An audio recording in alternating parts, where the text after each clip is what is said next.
Hello, my name is Margot MacDonald. My show is The Elephant Girls. So hi, my name is Caitlin and my show is Crushed. My name is Emily Perlman and I'm doing a solo storytelling show called I Think My Boyfriend Should Have an Accent. I'm Rachel Oyster. The show is Who's Amelia? Hi, I'm Michelle Blanchard. I'm Marissa Caldwell, and we are doing Two Girls, One Corpse.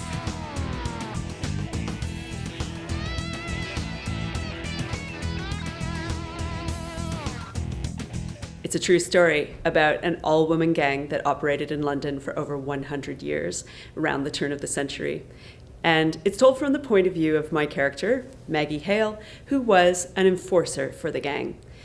It's said that women dressed as men to perform the roles that were considered too delicate for women to do, and so she does a lot of the dirty work for the gang. It was a game. It was always a game. You were either on the game or you weren't. You were either up on your luck or in a spot of bother. You were either winning or you were losing. You got away with it or you got taken down. It was money, respect, women, fine clothes, parties. It's what I did. Yeah, I'm her. Yeah, that's right. Yeah, I did. Look, how about this? Buy me around and I'll tell you whatever you want to know. Sure, why not? When a gang is gone, the old rules no longer apply, see? Right here, right now, for one night only, I'll tell you something special I've never told anyone before. I'll tell you the truth. And the journey of the show goes from fun, excitement, parties, through to the darker, more violent, more gory elements of what it really is like to belong to a gang. It's a one-woman, semi-autobiographical show about love, lust, dating, and everything in between. So it's kind of a loose narrative. It has a couple of different scenes in it that are pulled from my life. Everything from high school boyfriend to online dating, speed dating, abusive relationships, the whole gamut of things that happen when you're trying to find a boy. I've looked through this pile like 5 times and I can't find it. Of course I can't find it. It's a tiny little piece of paper floating around in a world of other paper. It's like trying to find a needle in a needle stack. I'm gonna be here all night. But I can't sleep until I find it. And I know what you're asking. What am I looking for? Well, it's a phone number written on a tiny scrap piece of paper. But no, it's not just any phone number. It's the holy grail of phone numbers. It's the phone number for the guy I'm gonna spend the rest of my life with. It's also a story about building your self-confidence and learning to love yourself for who you are, learning to accept yourself for who you are, and most importantly, learning that you don't need to be in a relationship to have worth or to have value. A bunch of stories that all grapple with this question of being concerned about doing the wrong thing or saying the wrong thing and making other people look bad, or mostly making yourself look bad. Yeah, that's what it is. It's about shame and embarrassment to a certain extent, and how shame and embarrassment can be useful when they are shared, I think. It turns out the main way to give the love in this tunnel of love is a bit like this. Okay, imagine you really want to fondle the chest of the person across from you, but as you're about to fondle, you realize, oh shitty, I forgot the love in my own chest, best start over again. So it's slow motion, oh shitty, there it is, okay? Like this, slow motion, repeat as long as you need to. I mean, there are variations, really great. There are variations of it if you want. There's the to the side hula version. Here it is. Real nice. There's the slow motion gospel raise the roof. Oh, over the head. Didn't expect that. It's nice, it's all slow motion. There's also the hands at the side, scoop inwards, like this, which is sort of like, imagine you're wafting your genital odors or lentil-induced flatulence towards the love recipient. Now, the couple in front of us are really getting into it. They love the love, so much so that they have decided to stop at every couple and give them a hug, which means that the people behind them, namely us, are being forced to do some very serious arm wave reception. Well, they can expect some unencumbered dancing and stories that take place in a variety of different places. Poland, a hippie festival in the woods of rural Quebec, Rwanda, and on a plane between Tanzania and Amsterdam. And they can expect honesty, off the cuff, what can they expect? They can expect some honesty, and they can expect some embarrassment, and they can hopefully expect to see themselves. Which centers around Amelia Bassano Lanier, who is a historic figure from Shakespeare's time, who's known most popularly as possibly the Dark Lady who inspired Shakespeare's sonnets.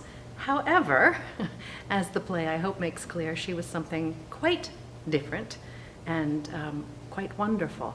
So I'm to be remembered as the Dark Lady because my father was an Italian musician. My family's names appear in that man's writings. We had the same patron and used a few of the same words, and I had a mole on my throat. Would it be so bad to be remembered, not for an age, but for all time? I want to be remembered for what I was, not what I might have been, for the things I did. Nobody pays attention to that. Nobody? Well, The scholars, whining schoolboys. That's my hope of immortality. My writing, the divinely inspired outpourings of my soul. That's not enough. No, it's whether or not I was the whorish muse of a a man. very important man. I don't care if he was the greatest writer in history. He was. I think one thing that will surprise audiences is how relevant Lanier's views are. They were really pretty amazing, and they really shocked me when I began to read the things that she believed. It's nothing new to today, but the fact that she was thinking this 400 and some years ago is amazing. I think that will surprise people. This is a play about two best friends / absolute messes that get tanked at an old flame's wedding and wake up the next morning to discover the groom is dead in their apartment. We wrote it, we're starring in it, it's a whole lot of us. Murder mystery / madcap comedy. Dude, how fucked up do you have to be to go home with the wrong person at your wedding? He must have been even worse off than we were. Oh, it's so messed up.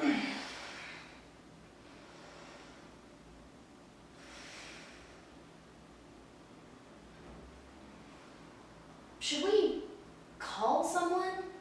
What, like Alice? Do you think she knows that he's here? And that he's a huge loser who got tanked on his wedding night? She has to know at least one of the two. Should I call her? Nah. Let him call her. Oh, can I wake him up? Please, please, please.